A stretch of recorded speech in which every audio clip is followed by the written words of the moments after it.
Welcome guys. Now in this video series we are going to discuss about different poisoning. In the first we will start with the concept of methanol poisoning. Now this methanol poisoning has been emphasized very much in recently concluded exam of DNB postgraduate medicine as well as MD medicine paper. Reason being, this methanol is associated with very high mortality if not detected at very early stage and prompt intervention is taken. Now it is of great concern and lot of tragedy we often hear in the news that due to improper distillery technique, methanol poisoning has been occurred. Okay, so if you look at the previous paper and what are the questions that has been asked into the topic, you will find like recently it was asked as a short note, again as a long question in 14. It has been asked in the point of pathophysiology, clinical feature, management part, as well as clinical presentation mainly and management part of the methyl alcohol poisoning. Okay, alright. Now why I have said that it was important, like if you will find it is often due to accidental or intentional ingestion, and there are usually accidental as there are a lot of cases of accidental epidemic even, like you will find in news media in articles different part that due to distilling and fermenting error and contamination of beverages methanol poisoning occurs, which is also given common name of Hodge tragedy. Alright, Hodge tragedy. This is the common name of methyl alcohol epidemic. Okay, now it is very much prevalent in the low socioeconomic countries like India or in African countries. Okay, all right. Now before going into the detail of the topic, I am going to share a case that I have seen personally in emergency. Okay, all right, during my posting, and like I just would like to share the case. It was a young male. It was a case of young male around 30 to 35 years of age. Okay, 30 to 35 years of age, who presented with a where bystanders or if his friend accompanied him into the emergency. He presented with the state of dull and drowsiness with history of consumption of country liquor,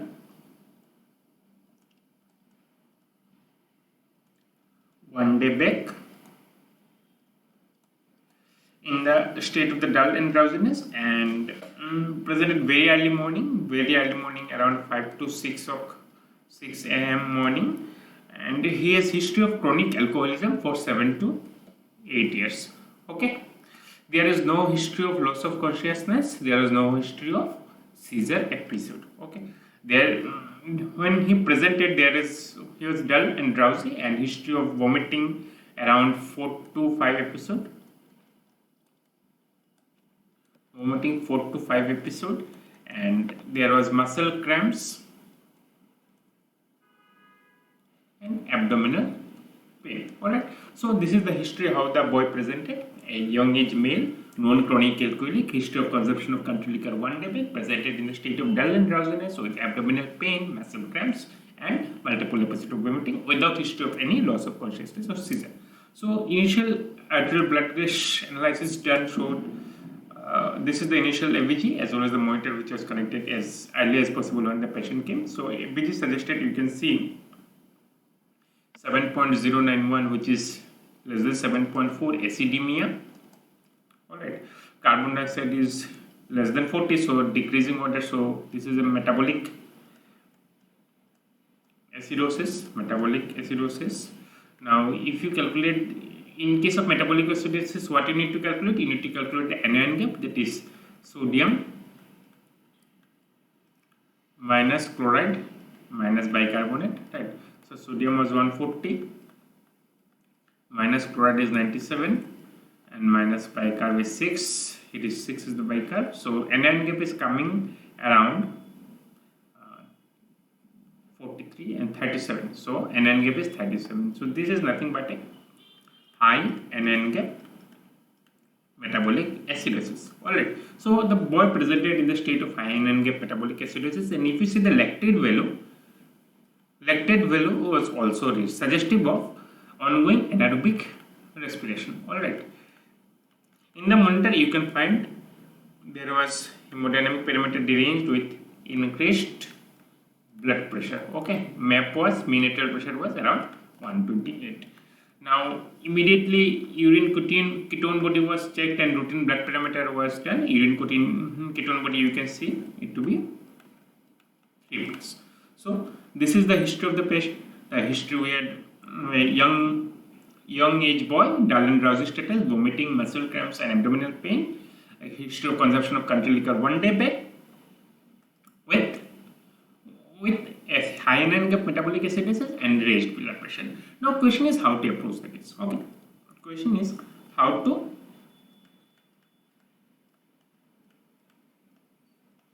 approach this case. Okay, so how to approach this case? You can say that there is vital source unstable, there was severe high ion gap metabolic acidosis with increased lactate. Obviously, after initial resuscitation at the emergency, you need to shift the patient into intensive care unit. And there are the few things that you should always need to rule out when you see such cases. Point number 1 is that whether it is a ethyl alcohol intoxication or this is a case of methanol poisoning. Thing that I remember strictly that when the patient presented, initially we didn't focus on the country liquor part. We just knew that it was patient consumed alcohol. We thought that it is nothing but an ethyl alcohol intoxication case. Alright, but when the senior emergency physician came, he first went to the patient, check the pupils, check for blurring vision, check for double visions. Surprisingly, this patient complains of blurring, double vision, and on doing light reflex, that is pupillary reflex. People were not reacting to light, and it was more or less or sluggish dilated and more or less mid dilated. It is more or less mid dilated people. Alright, so straightway the ER physician, emergency senior physician, diagnosed it to the methanol poisoning based on this clinical symptom of the double vision, blurring of vision, and absent sluggish reacting light reflex, and jump to the treatment and of the methyl alcohol poisoning. But this is the thing that you should know to differentiate, like to approach such cases of illicit alcohol consumption. First step is to rule out whether it is a true ethyl alcohol poisoning or methyl alcohol poisoning. So how do they usually present in emergency? They present with history of alcohol consumption, with abdominal pain,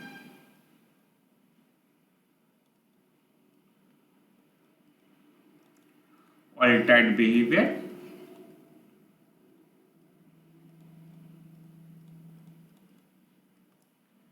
and acute abdomen. Acute abdomen means that is the vomiting stage. Okay, vomiting, multiple episode of vomiting. So these are the 4 A's in presentation. These are the 4 A's of presentation. Now, thing you do need to rule out is in such cases is whether it is ethyl alcohol related, it is ethanol intoxication,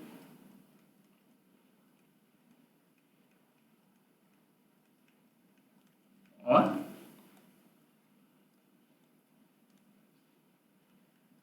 methanol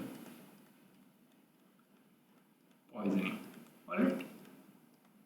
Now, how to differentiate? How to differentiate is that clinically, in case of ethanol intoxication, there will be fruity smell, which will be absent in case of methanol. Visual disturbance in the form of diplopia, loss of vision, blurring of vision will be more in methanol poisoning, but usually absent in ethanol intoxication. The altered behavior in the patient, in case of ethanol intoxication, in the lines of increased talkativeness. Alright, talkativeness. Whereas in case of methanol poisoning, they will be dull and drowsy. Okay, dull and drowsy. So you're going to look at the pupils. Pupils will be normally reacting. People will be normally reacting to light. That is, on light reflex, there will be meiosis in ethanol intoxication. But what happens in methanol poisoning is that methanol, not directly, but the component of the methanol byproduct of metabolism, that is formaldehyde, goes into the optic nerve, cause optic nerve damage. Optic nerve being the afferent limb of the pupillary reflex. So obviously pupillary reflex is going to hamper. Therefore, there will be no reaction to light. No reaction to light. Pupil will remain mid-dilated or dilated. Okay, dilated. There will be no reaction to light reflex, and pupil will remain dilated, and some which is mydriasis. So dilated pupil, fixed dilated pupil is in case of methanol poisoning, whereas in ethanol intoxication, it is normal reaction to the light, that is meiosis. Alright. Now, what is the timing of presentation? Methanol intoxication usually present within 30 minutes to 4 hours. Alright, within 30 minutes to 4 hours. So these are the clinical clues that will help you to identify in emergency these clinical symptoms, that fruity smell, whether present in it, whether the patient is overzealous, overtalkative, whether it is lying down, dull and drowsy, not speaking at all, almost like in the state of coma, whether there is any visual disturbance or not. Check the light reflex. You can identify with these clues that it is a case of ethanol poisoning or methanol poisoning. But problem arises when there is adulteration. When there is adulteration or there is mixed poisoning. When there is mixed poisoning. Okay. When there is mixed poisoning, the presentation will be varied and will be mixed too. For example, if you remember the case we had, that the patient consumed alcohol one day back at night and came to our emergency at early morning. But you know that methanol poisoning takes course very early, 30 minutes to 4 hours. So why such it happened? Because it was due to the adulteration. And most of the thing that you will see in emergency, see in your clinical practice, will be adulterate or mixed alcohol poisoning rather than methanol poisoning, and it will have mixed presentation. So let's just approach this with this basic. How do they present? Let us approach the methanol poisoning. Now, before jumping to how we treat the patient, we manage the patient, let's see how methanol poisoning works. So what is the basis of poisoning? To learn about the poisoning, any poison per se, you should know first thing is what is the fatal dose. Okay, what is the fatal dose of the poison? Okay, and what are the clinical signs and symptom? Alright, you should know the symptomatology of the poisoning. You should know how this sign and symptom develop. You should know the basic pathophysiology and the management. In the management part, obviously, if any antidote is present, you should know about the antidote part. Okay, so 15 to 30 ml of methyl alcohol is fatal to human body. Remember this. Okay, so 15 to 30 ml of methyl alcohol is fatal to human body. Now, is methyl alcohol per se lethal? Does it? It is per se lethal. If you ask me the question whether methyl alcohol is directly lethal to the body, no. Answer is straightforward no. Methyl alcohol is not lethal to human body, but its metabolites. Okay, its metabolites. What are its metabolites? Its metabolites which are toxic in the body are formaldehyde,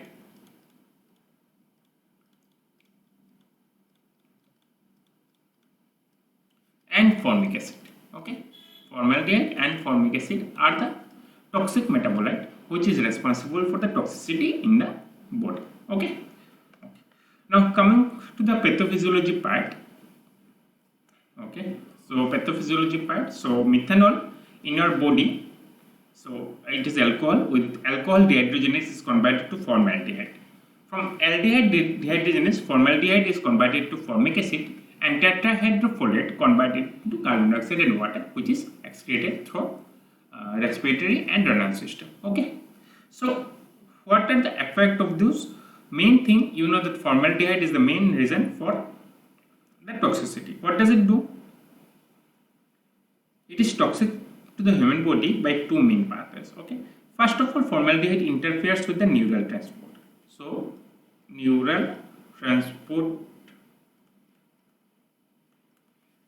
is interfered by formaldehyde. Number one. Number two is it inhibits the cytochrome C oxidase of the mitochondria. Okay, it inhibits the cytochrome C of the mitochondria. Now, when it inhibits the cytochrome C of the mitochondria, obviously anaerobic metabolism, as mitochondria normal function is getting hampered, anaerobic metabolism will kickstart as aerobic metabolism will be hampered. Alright, will get activated. Okay, as there is neural transport is getting inhibited by formaldehyde, so interfered by formaldehyde, there will be symptoms of damage of visual field in the form of blurring of vision, a blocked spot, scintillating scotoma, zigzag lines, even diplopia. Diplopia is the most common thing that is observed in the patient. Now, this formic acid is also results into damage to the optic nerve in the form of demyelination. So, what does it formic acid cause? Formic acid cause demyelination of optic nerve. Alright. So, when does it cause demyelination of optic nerve? Mainly which part of the optic nerve? This is one of the favorite MCQ question. So, it causes demyelination of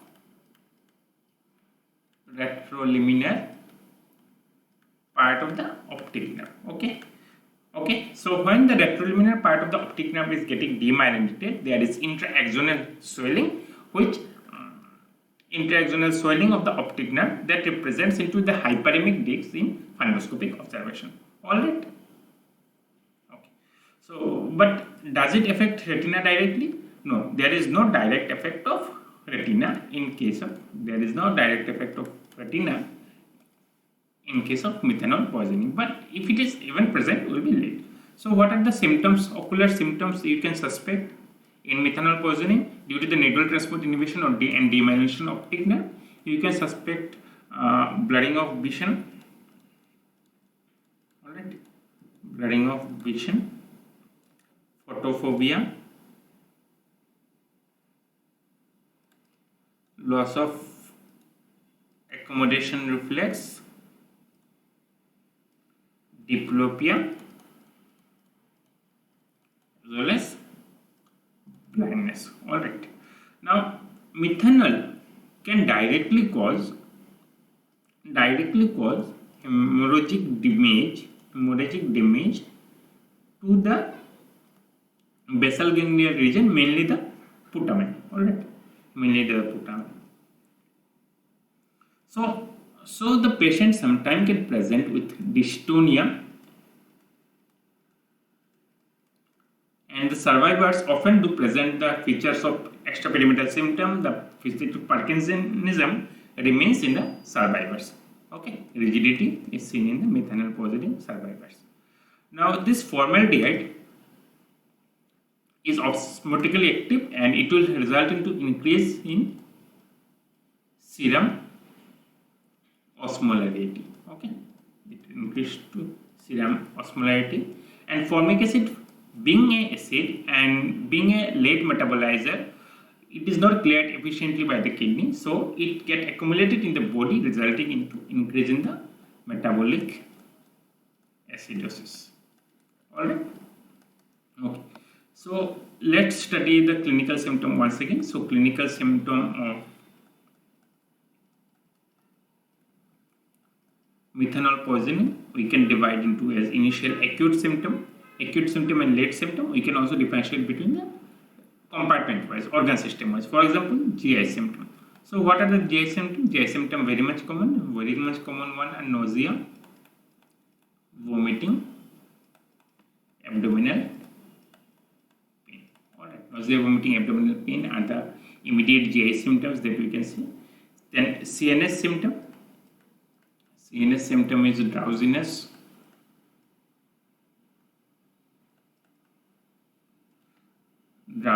then ataxia, dystonia, rigidity, and extrapyramidal signs. Okay. Then there are ocular symptom. Ocular symptom you need to rate differently to the CNS symptom part, because this is the most important manifestation of the methanol poisoning. This can be blurring, diplopia,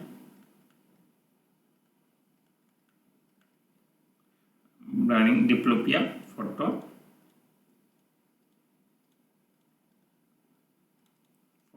and blindness. Alright, photophobia and blindness. Now, among these GI symptom are all acute symptom. Ocular symptom, all of them are acute symptom. Rigidity and extrapyramidal, sometimes dystonia or ataxia are the late symptom. All are the late symptom. Dizziness is also early symptom. Early symptom of methanol poisoning. Now, once we have diagnosed methanol poisoning from the clinical symptomatology, next thing you should is know that what are the differential that you should keep in mind whenever you are suspecting to be a methanol poisoning. So differential diagnosis, you know very well. One I have already said, ethanol intoxication. It is the most common differential of the methanol poisoning, and you have already said how to differentiate in emergency with the methanol poisoning based on the clinical feature. Then obviously it can be a state of the post-ictal. Due to the dull and drowsiness, you can confuse with the post-ictal state of seizure. It can be seen in carbon monoxide or cocaine poisoning,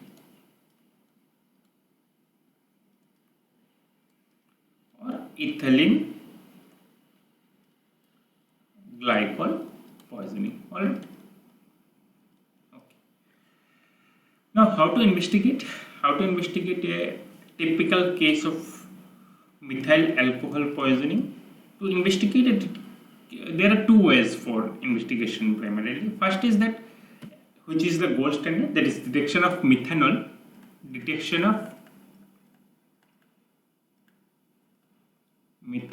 in and its product. Okay, and its product.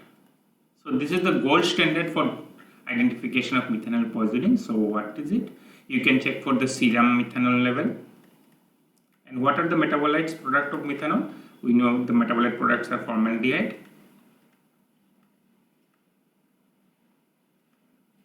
and formic acid.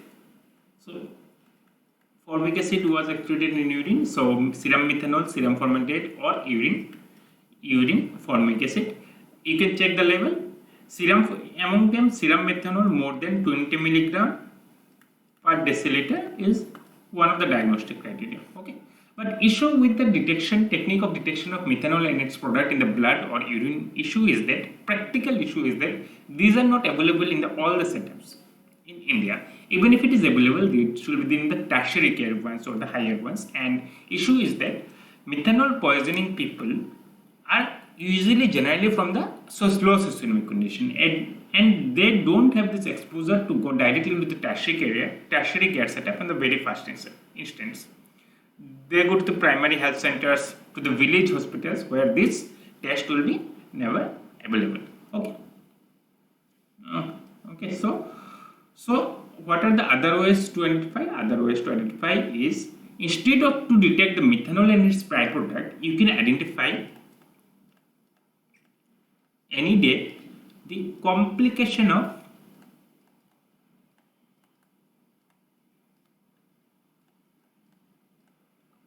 methanol poisoning. Okay, this way you can indirectly identify that it is a case of methanol poisoning. So what are those? So I have discussed already some, that is clinical sign and symptoms which might aid you in the early diagnosis and management, as well as you can go for ABG. What will ABG suggest? ABG will suggest high anion gap metabolic acidosis with increased lactate level. You can check serum osmolarity. Even serum osmolarity along with the calculated osmolarity gap more than 10 is highly suggestive of methanol poisoning, as well as there is retrolaminar optic nerve damage and there will be hyperemic optic disc on fundoscopy. You can obviously go for fundoscopic examination. Alright, so what are the things regarding this serum osmolarity? Now if you calculate osmolarity, calculated osmolarity is known as 2 into serum sodium plus glucose divided by 18 plus blood urea nitrogen divided by 2.8. This is calculated osmolarity. Okay, this is calculated osmolarity. Now if you measure the serum osmolarity and make the check the gap with the calculated osmolarity, if it is more than 10, it is highly significant of some of those highly osmolar active substance which missed in this calculation. So what are the causes of increased osmolar gap? This increased osmolar gap are presence of highly osmolar active substance in blood, as in case you find with mannitol or methanol. Okay, these are osmotically active substance. When these are present in blood, calculated osmolarity and serum osmolarity gap will be different. Okay, all right. So here you can find a case. What is seen here? This is hyperemic. So you can find to be a hyperemic disc. Okay, hyperemic optic disc. All right. Yeah, that is the diagnostic criteria that I was talking about. So any one of the three is enough for diagnosing methanol poisoning. Number one is documented plasma methanol concentration of more than 20 milligram per deciliter. But issue is that plasma methanol testing is not available in the most of the center.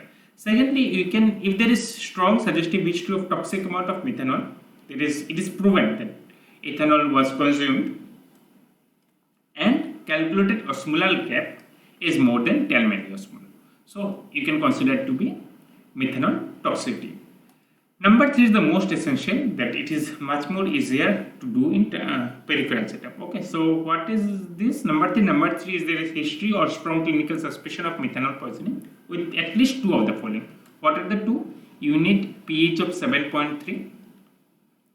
pH of 7.3, that is acidosis less than 7.3, serum bicarb less than 20 or osmolar gap more than 10. So if any 2 plus history of alcohol consumption when type is not known, you can consider it to be methanol toxic. Alright, okay. So coming back to the case we discussed. Okay. So these are the blood reports. These are the blood reports of the patient. So what you can see here, look at the serum osmolarity. Serum osmolarity is 352. And what do you know about the calculated osmolarity? Calculated osmolarity is 2 into serum sodium plus blood glucose by 18 plus blood urea nitrogen by 2.8. Okay. So 2 into what is serum sodium level? Serum sodium level is, as you can see here, it is 133. So 2 into 133. Blood glucose was around 198 of the patient. Okay, HbA1c is given 5.7, 198 of the patient. So divided by 18 plus blood urea nitrogen. What is the urea level? 17.1 divided by 2.8. So 2 into 133 is around 266. This is 11 and this is around 9. So it is coming roughly around 286. So you can see the difference between serum osmolarity and calculated osmolarity is obviously more than 10 milliosmol per kg. Okay, 10 milliosmol per kg. So looking at the criteria, osmolar gap is more than 10 milliosmol. Serum bicarb was 6, pH was 7.0. All of those are getting matched, and there is a strong clinical suspicion of methanol poisoning as there is history of illicit alcohol consumption. So our diagnosis is totally clear. This was the thing that we are dealing in the emergency, was this young boy with methanol poisoning. Now coming to the treatment, to understand the basis of the treatment, you need to again revisit the pathophysiology of the methanol poisoning. So you know that methanol was converted to formaldehyde with alcohol dehydrogenase, and formaldehyde was converted to formic acid with formaldehyde, aldehyde dehydrogenase, and tetrahydrofolate being a cofactor which converts formic acid to carbon dioxide and water. Okay, so if we add a competitive inhibitor of alcohol dehydrogenase, or per se any sort of inhibitor,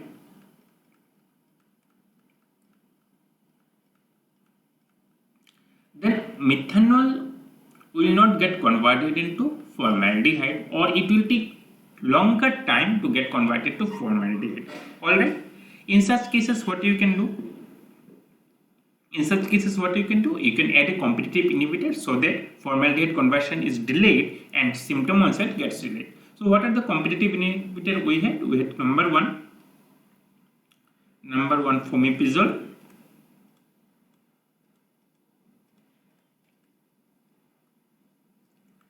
Fomepizole is the most specific when considered even the antidote of methanol poisoning, but issue with fomepizole is that it is not available in India. So what we can use as alternative? We can use ethanol. Ethanol is also get metabolized by alcohol dehydrogenase, and it is not as poisonous as methanol. So you can add obviously ethanol, which will delay the conversion of methanol and formaldehyde, and there will be no symptom onset. Alright. Okay. Issue with ethanol is that it has sedative action as well as associated with hypoglycemia, and different symptoms of ethanol will come, and you need to manage that. And help with fomepizole was it is very easy to administer, which is not in case of ethanol. Okay. So these are the competitive inhibitor which will compete for the active site. Okay. Now this is one step of management. Another step you can do is you can accelerate this process, formic acid to carbon dioxide and water conversion, so that carbon dioxide get eliminated by respiratory system and water get eliminated, or you can save through kidneys. So how can you do this? You can give by folic acid supplementation. Alright, so you can give folic acid supplementation. Now there are other sort of help you can take, obviously, as there is acid formation. You can obviously at any day give bicarbonate to counter the act of formic acid. You can try for hemodialysis even to remove the excess of the bicarbonate acidity. That is, there is severe acidosis, you can go for bicarbonate. Even you can remove methanol with hemodialysis. So these are the management protocol we had to manage in this case. Alright. So to manage this patient, we need to secure EROI any day. We need to check for breathing and circulation. Alright. To maintain EROI and breathing, we need to monitor SpO2 and PO2 level, and you may need even mechanical ventilation if required. Based on the status of the patient. To maintain circulation, we need to secure an arterial line as early as possible. Okay. We need to catheterize the patient.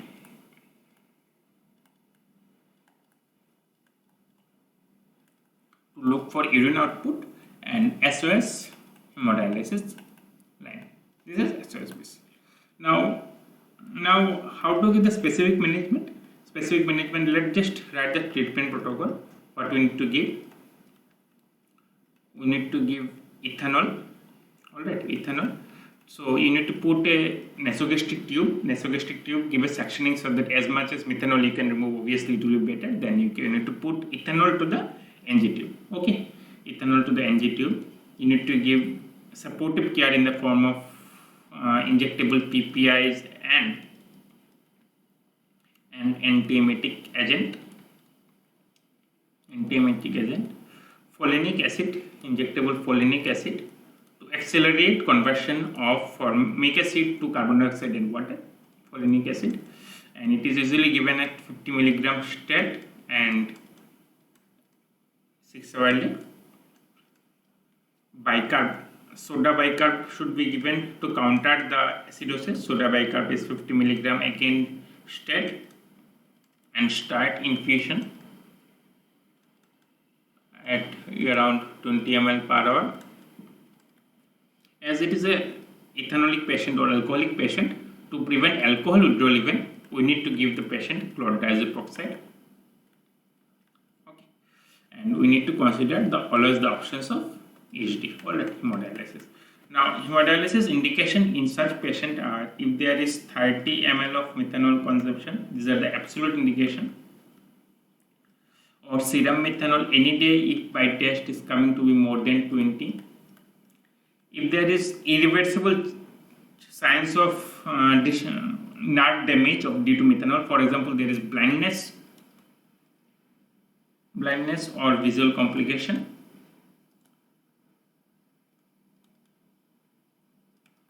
or there is no improvement of acidosis despite adequate bicarbonate cover.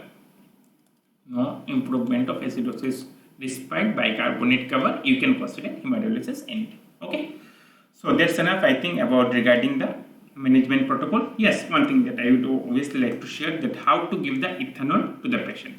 To give ethanol, you need to secure an nasogastric tube. You need to go through nasogastric. Now there is two part of it, ethanol dosage. Let's forget the IV part. This is usually not available in India so much.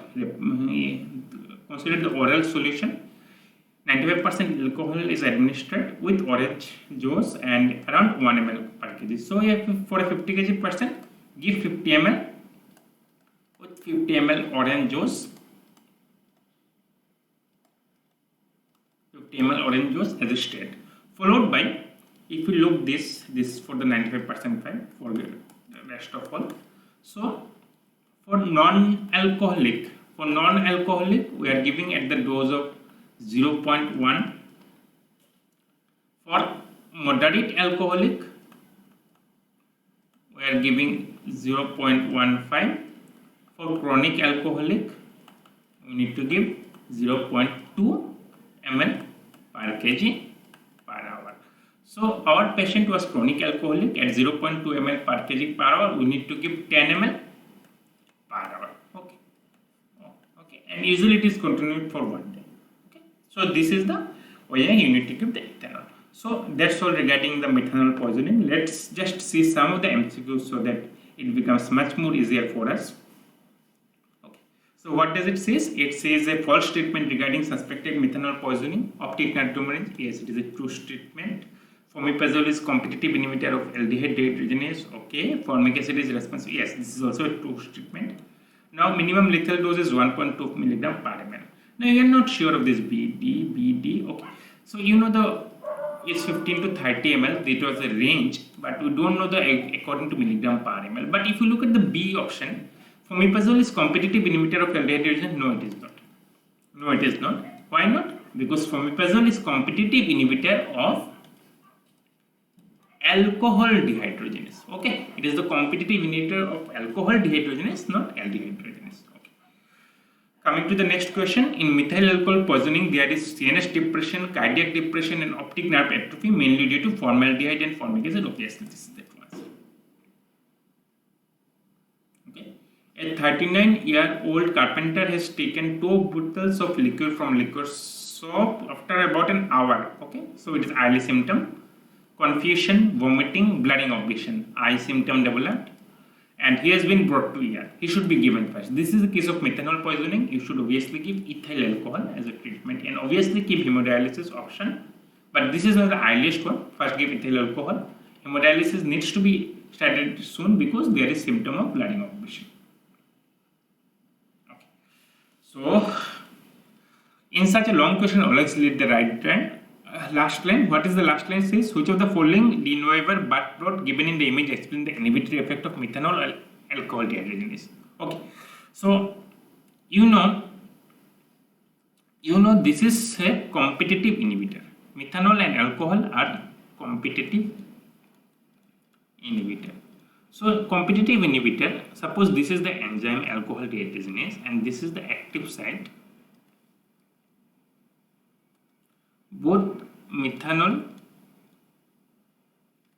and ethanol will fight for this active site. Okay, this is the competitive inhibitor. In such cases, so suppose this is the graph of velocity.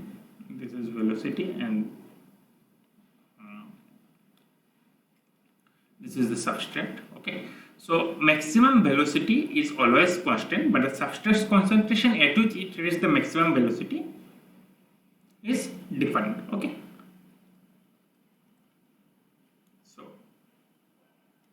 so there will be two graphs in which the total maximum velocity will be same. Vmax will be constant.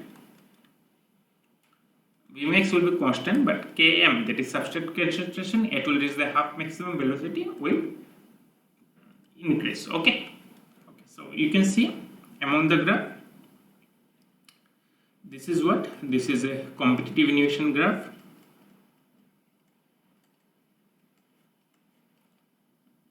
Competitive inhibition graph, and this is a non-competitive. This is not very non-competitive. This is uncompetitive. Okay, this is the uncompetitive one, and this is a non-competitive graph. Okay, so option A is the answer because this is a competitive inhibition.